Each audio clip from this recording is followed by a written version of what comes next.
Alors salut à tous, sauf ceux qui lisent les notices des médicaments. Aujourd'hui, on se retrouve pour une deuxième news qui me fait vraiment me demander si la géopolitique mondiale est pas gérée par des stagiaires de chez Combini. Deuxième news, si vous avez un peu suivi les infos dernièrement, Emmanuel Macron a été traité de nazi par...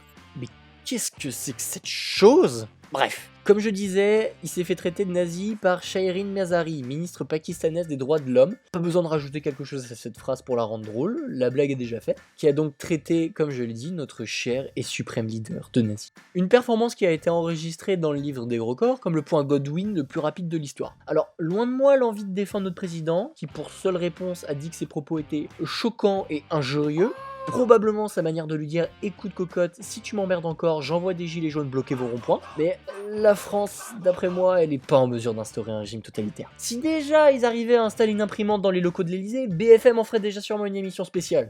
Pour revenir à notre sujet, la ministre pakistanaise a donc dit que Macron infligeait aux musulmans ce que les nazis faisaient aux juifs. Si elle fait allusion au commerce fermé et aux gens innocents tabassés par la police, qu'elle se rassure, c'est pareil pour tout le monde ici. Elle a ajouté que les enfants musulmans devront avoir un numéro d'identification comme les juifs étaient forcés de porter l'étoile jaune. Sincèrement, vu le temps que la bureaucratie française met à gérer même les choses les plus simples... Salut jeune entrepreneur, je m'appelle Marlène Schiappa et j'arrive sur TikTok. Je pense que les enfants musulmans ont encore de belles années devant eux. Je critique, mais je dois reconnaître qu'on reste toujours plus organisé que le Pakistan, parce que oui, il y a des tas de choses à dire sur ce merveilleux pays des droits de l'homme. Par exemple, c'est marrant de recevoir des leçons sur comment gérer les communautés religieuses de la part d'un pays qui en 2014 a voulu condamner à mort par lapidation une femme qui avait a priori blasphémé, bien que ça n'a jamais été prouvé. Et puis attention, on a eu droit à un grand rassemblement national autour de la mort de cet homme, qui est un peu le professeur Xavier du monde musulman, Hussein Rizvi. Ce qu'il a de particulier, ce monsieur, c'est que déjà, bien qu'il ressemble étrangement à un Père Noël de supermarché, je vous conseille pas de vous mettre sur ses genoux. Hussein Rizvi, c'est le fondateur d'un parti islamiste qui milite en faveur de la peine de mort systématique en cas de blasphème. Donc jusque-là, on est plutôt cohérent avec les droits de l'homme. C'est pas bien de tuer les gens parce que après ils sont morts. Aussi, optionnellement, il a menacé les Pays-Bas de les rayer de la carte avec une arme nucléaire après qu'ils aient organisé un concours de caricature du prophète. Bon,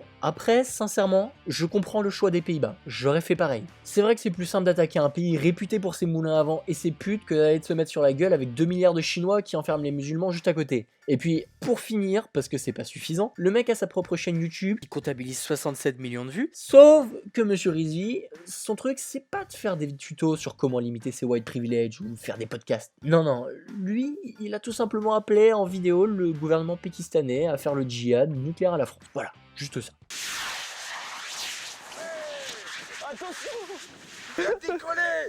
On a réussi à éviter la guerre nucléaire entre les deux plus grandes puissances mondiales pendant presque 40 ans, mais au final, c'est un sosie d'un des pirates dans Pirates des Caraïbes qui va tout faire péter. Bon, rassurez-vous, le gouvernement pakistanais ne prête pas l'oreille à ce genre d'uluberlu et la sécurité mondiale est préservée. Ah, si. Bon, donc, voilà une news à prendre avec le sourire. Petit bisou à nos amis pakistanais qui n'oublient pas que même si eux ils ne nous aiment pas, nous on aime quand même qu'ils nous codent nos sites internet parce qu'on est trop cons pour le faire nous-mêmes. Mais ça, c'est pas de notre faute, on le sait très bien, c'est parce qu'on n'a pas assez de femmes en école d'ingénieur.